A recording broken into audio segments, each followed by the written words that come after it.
हाय दोस्तों, college news में आपका स्वागत है। दोस्तों आज इस वीडियो में वीर बहादुर सिंह पूर्वांचल विश्वविद्यालय जौनपुर का जो अभी एग्ज़ाम होने वाला था 21 तारीख से फाइनली कैंसिल हो गया है। वो एक नया शेड्यूल आएगा, उस शेड्यूल के अकॉर्डिंग होगा। वो शेड्यूल जल्द ही वेबसाइट पे अपलोड हो जाएगा। सो दोस्तों आज इस वीडियो में बात करेंगे कि पहले क्या होता था कि एक दिन में 2 शिफ्ट में एग्ज़ाम होता था, फर्स्ट एंड सेकेंड शिफ्ट में। इस समय जो किया गया है कि एक दिन में टोटल 3 शिफ्ट बनाया गया है। तो लगभग सभी स्टूडेंट के माइंड में ये क्वेश्चंस रहता है कि सर कितने क्वेश्चंस होंगे, क्या क्वेश्चंस बढ़ेंगे, क्या क्वेश्चन कम होंगे, क्या नंबर्स ज़्यादा होंगे एक क्वेश्चन का। उन सब के बारे में बात करेंगे कि क्वेश्चन पेपर का पैटर्न क्या होगा।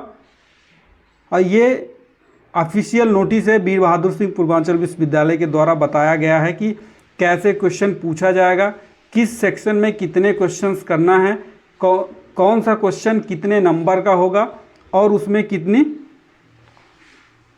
कितना क्वेश्चन करना है और कितने मार्क्स का है। सो दोस्तों आइए वीडियो को लेट किए बिना आगे बढ़ते हैं। जैसे कि आपके सामने नोटिस इंटरफेस है। एकद द्वारा सर्व संबंधित को सूचित किया जाता है कि परीक्षा समिति की बैठक दिनांक 6/11/2023 में विश्वविद्यालय सत्र 2023-24 की स्नातक पाठ्यक्रम के विषय सेमेस्टर यानी विषम सेमेस्टर फर्स्ट, थर्ड, फिफ्थ और सेवन्थ विषम सेमेस्टर की परीक्षा, चाहे BA हो, चाहे BSc हो, चाहे MA हो, चाहे MSc हो, चाहे BSc AG हो, जो भी स्टूडेंट हैं, जो विषम सेमेस्टर के स्टूडेंट हैं, वो किसी भी स्ट्रीम के हैं, किसी भी कोर्स के हैं, उन सब के लिए ये है। विषम सेमेस्टर की परीक्षाएं निम्नानुसार आयोजित करने का निर्णय लिया गया है। परीक्षा 3 पालियों में होगी, ये आप लोग जानते हैं। फर्स्ट जो शिफ्ट होगा, फर्स्ट पाली होगा सुबह 8 बजे से 10 बजे तक होगा। उसके बाद दोपहर में होगा 11:30 से 1:30 बजे तक। तीसरी जो पाली होगी, तीसरा जो शिफ्ट होगा 2:30 से यानी 2:30 बजे से 4:30 बजे तक संपन्न कराई जाएगी। ये आपका पहला होगा। ये आप शिफ्ट के बारे में आप श्योर हो गए। सेकेंड में प्रथम जो फर्स्ट खंड होगा यानी सेक्शन जो A होगा, प्रथम खंड में कुल 10 प्रश्न होंगे जो सभी के लिए अनिवार्य होगा। यानी जो 10 प्रश्न हैं वो 10 प्रश्न आपको करना है। ये 10 के 10 प्रश्न अनिवार्य होगा। आपको 10 प्रश्न जो है अटेम्प्ट करना है।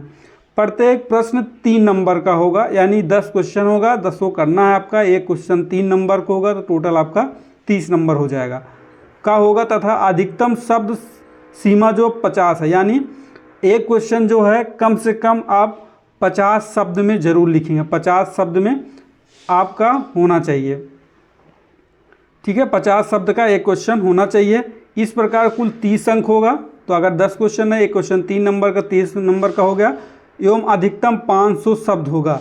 ये प्रथम इसका मतलब है ये है कि जब आप एक क्वेश्चन में 50 शब्द में लिखेंगे एक क्वेश्चन, अगला क्वेश्चन 50 शब्द में लिखेंगे तो 10 × 50 करेंगे तो ये 500 शब्द हो जाएगा।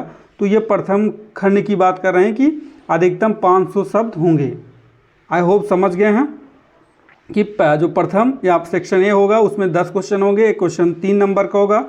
एक क्वेश्चन को आपको कम से कम 50 शब्द में करना है। कम से कम 50 से अधिक हो, 50 शब्द से कम नहीं होना चाहिए। सेकेंड आपका, थर्ड आपका तृतीय खंड में ये आपका प्रथम हो गया। उसके बाद आपका ये द्वितीय खंड मतलब सेक्शन B या सेक्शन B या द्वितीय खंड में कुल 8 प्रश्न होंगे जिनमें से 3 प्रश्न करने होंगे। यानी जो सेक्शन B है उसमें 8 प्रश्न होगा। 8 प्रश्न में आपको इसमें से कोई 3 प्रश्न आपको करना है जो आपको आता हो। प्रत्येक प्रश्न 10 अंक का होगा।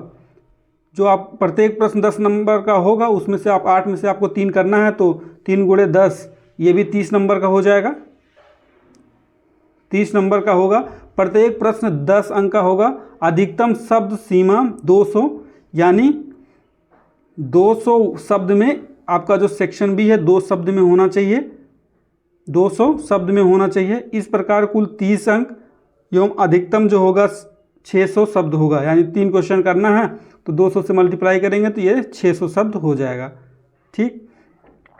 फोर्थ क्या है, तृतीय खंड में कुल 4 प्रश्न होंगे जिनमें से आपको एक प्रश्न करना है। लेकिन आपका जो सेक्शन बी है, सेक्शन बी में 4 प्रश्न होंगे, इसमें से कोई एक करना है जो आपको आता हो। वो जो क्वेश्चन होगा वो 15 नंबर का होगा तथा इसको जो लिखना है आपको कम से कम 500 वर्ड में, 500 शब्द में आपको लिखना है एक क्वेश्चन। इस प्रकार कुल 15 अंक एवं अधिकतम 500 अंक होंगे।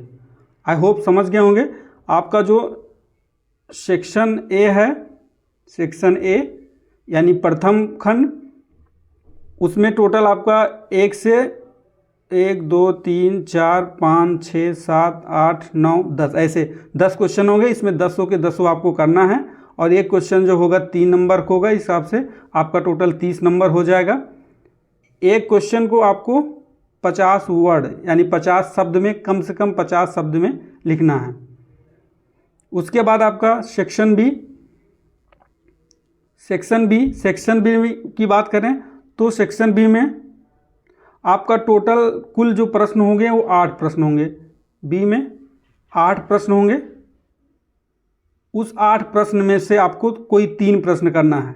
ठीक, जैसे 1 2 3 4 5 6 7 8 हो गया। इसमें से कोई भी 3 क्वेश्चन आपको करना है। वो आपका 8 भी हो सकता है, 7 भी हो सकता है, 1 भी हो सकता है। जो भी क्वेश्चन आपको आता है वो करना है।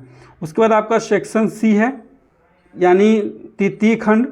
इसमें आपका कुल 4 प्रश्न होगा। 1 2 3 4 टोटल 4 प्रश्न होगा। इस 4 प्रश्न में से कोई एक क्वेश्चन आपको करना है, चाहे आप इसमें से जो आपको आता है वो करें। ये जो होगा 15 नंबर का होगा। कम से कम 500 शब्दों में आपका ये क्वेश्चन होना चाहिए, कम से कम 500 शब्दों में। वही आपका सेकेंड खंड में जो है 8 में से 3 प्रश्न करना है, उसमें कम से कम 200 शब्द होना चाहिए। और फर्स्ट में आपका 50 का शब्द कम से कम, और एक क्वेश्चन 3 नंबर का 10 क्वेश्चन रहेगा, 10 का 10 अनिवार्य होगा। अंतर दोनों में क्या है, पहले वाले में 10 क्वेश्चन है, 10 आपको करना है। दूसरे वाले में 8 है, उसमें से 3 करना है। और तीसरे खंड में आप 4 में से कोई एक करना है। सो आई होप समझ गए होंगे। नीचे भी कुछ इंपॉर्टेंट कहा गया है।